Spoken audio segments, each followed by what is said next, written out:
Ladies and gentlemen, welcome back to the Joe Rogan Experience. Today, we're diving deep, literally, into one of the weirdest stories I've come across lately. The Grand Canyon. Yeah, that Grand Canyon. Apparently there's some weird-ass stuff going on down there that they don't want you to know about. Jamie, you talking about the Egyptian artifacts? Joe, yes, that and more. There's this whole thing about a hidden cave, Egyptian relics, Buddha statues, possibly even giants. It's like Indiana Jones meets Area 51, and yet nobody's talking about it. Jamie, you know it was a real article, right? In the Arizona Gazette, 1909. Joe, right. Supposedly, this Smithsonian-backed expedition found an underground city in the Grand Canyon filled with Egyptian and Eastern artifacts. And then, poof, it disappeared from the record. Jamie, the guy's name was G.E. Kincaid. Joe, Kincaid? Yeah, I looked this dude up. Explorer, worked for the Smithsonian, supposedly stumbled on this ancient tunnel system after rafting down the Colorado River. He said it went back miles.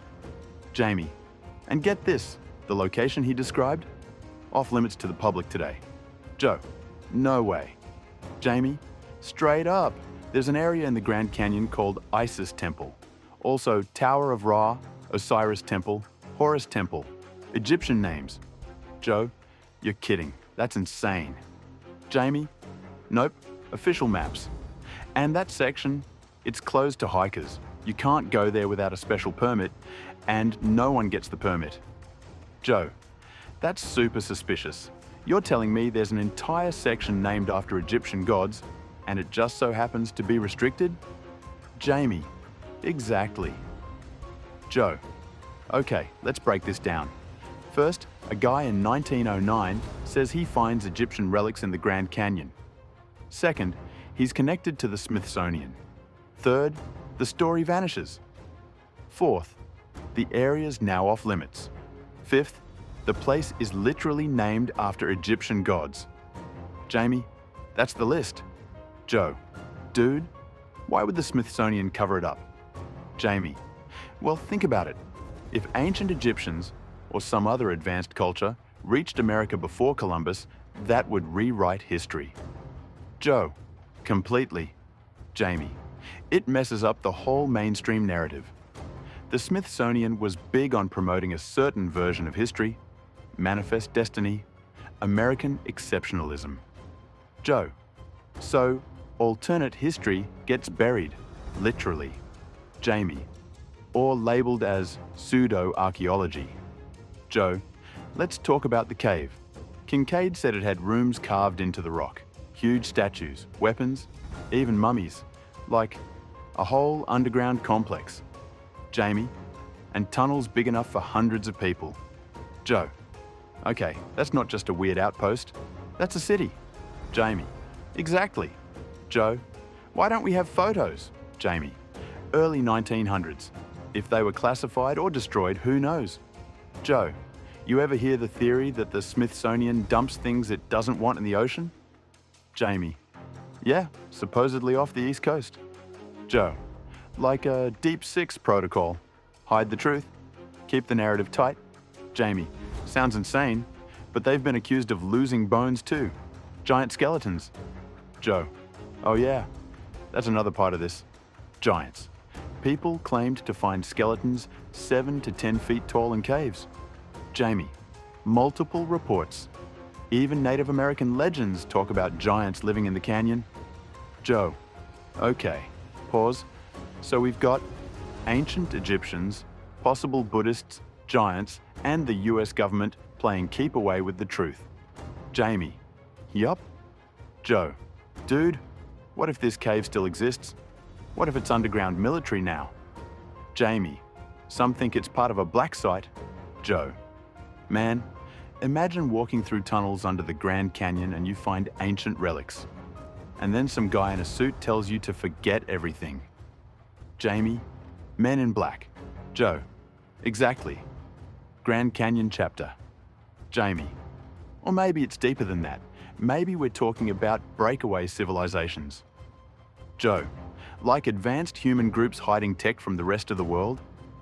Jamie. Yeah, people who survived cataclysms retreated underground.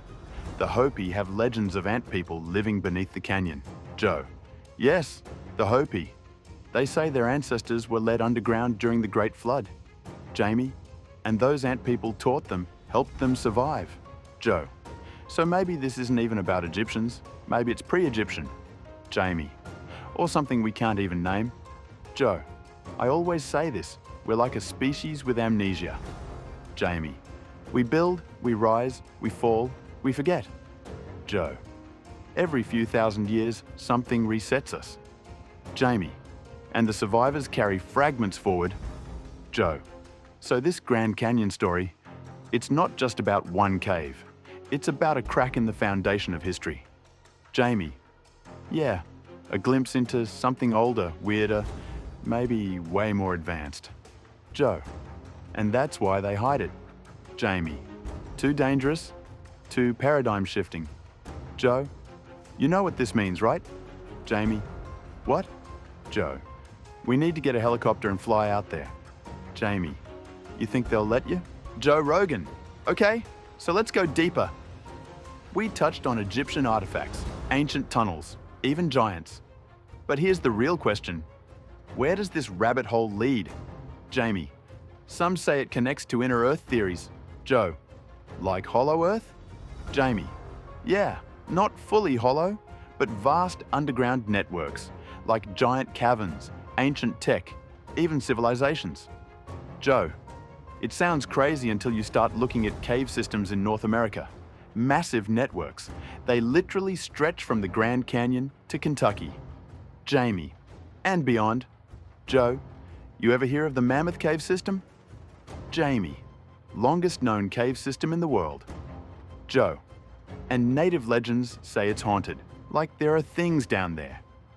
Jamie. That ties in with the underground cities idea. Not just caves, habitats, ancient structures. Joe. Okay, but here's what gets me. Why would Egyptians come all the way to Arizona? Jamie. Well, ancient seafarers may have been more advanced than we think. Joe. Like the Phoenicians or some lost Atlantean type culture? Jamie. Exactly. Joe. Maybe they didn't come here. Maybe it started here. What if the Grand Canyon civilization predated Egypt? Jamie. That would flip the timeline completely. Joe. And that would explain why it's covered up. It's not just about geography, it's about chronology. Jamie. Like, who wrote the original version of human history? Joe. Bingo. Jamie. You ever notice that so many ancient sites are aligned with star systems? Joe. Dude, yes. Orion's Belt, Sirius, Pleiades. Jamie. Some researchers think the Grand Canyon structures align too, if you could get inside and map them. Joe. But of course, it's off limits. Jamie. Exactly. There's speculation that LiDAR scans were done, and they found stuff they won't talk about. Joe. Underground chambers maybe? Jamie. Maybe more. Rooms with energy signatures. Joe. Hold on, what kind of energy? Jamie. Electromagnetic fields, resonant frequencies, Tesla level stuff. Joe. No way. So, ancient tech? Jamie. Possibly. Some say those ancient chambers were power stations. Joe. Dude, you're blowing my mind. Jamie. And that's why it's still guarded today. Not just history, technology. Joe. Holy Sirrah. What if the military reverse-engineered ancient tech from the Grand Canyon? Jamie. Would explain a lot of black budget projects. Joe. Okay. Let's throw another one in the mix. You ready? Jamie. Hit me. Joe. What if UFOs are connected to this? Like, ancient visitors set up base in the canyon thousands of years ago. Jamie. Now you're going full Stargate. Joe. Why not? Stargate was based on that idea. Ancient alien gods influencing early civilizations. Jamie. And the Grand Canyon could be one of the landing sites. Joe. Could explain the weird lights people see over the canyon at night. Jamie. And the helicopters. Joe. Oh yeah, black helicopters. No markings, just circling. Jamie, some hikers have seen them, got chased out. Joe, makes you wonder, what's under there? Jamie, there's also reports of strange sounds, deep vibrations coming from the rock walls. Joe, subterranean hums? Jamie, yeah, like low-frequency pulses. Could be machinery, could be natural, but some think it's ancient tech still active. Joe, man, this is some serious sci-fi conspiracy realness. Jamie, and remember, we're talking about stuff reported over 100 years ago. Joe, what about the idea that the Grand Canyon is actually a collapsed crust over a buried superstructure? Jamie, like a buried megatemple? Joe, or a crashed mothership, who knows? Jamie, it's not just speculation either. Satellite scans show geometric anomalies. Joe, Jamie, pull up that infrared scan someone posted. Jamie, here it is. Joe, look at that. Perfect 90-degree angles under the surface. That doesn't happen in nature. Jamie, and yet it's there. Joe, so either Mother Nature is messing with us, or someone built something down there. Jamie, thousands of years ago. Joe, possibly tens of thousands. Jamie, before the last ice age. Joe, before history even had history. Jamie, you know Graham Hancock talks about this all the time. Joe, yes, advanced civilization wiped out by catastrophe. Some survivors hid knowledge in remote places, like the Grand Canyon. Jamie, and now it's guarded like a national secret. Joe, maybe this is where ancient knowledge went to die or survive. Jamie, and only a few are allowed to know. Joe, okay, so let's say this is all real. Ancient tech, lost civilizations, forbidden knowledge. Why hasn't anyone leaked it? Jamie, maybe they have, and no one believes them. Joe, that's true. We're trained to scoff at this stuff. Jamie, yeah, call it fringe, dismiss it. Joe, even when there are literal government documents admitting to crazy projects. Jamie, exactly. It's not about evidence, it's about perception. Joe, control the narrative, control the reality. Jamie, and the Grand Canyon remains just a hole in the ground to most people.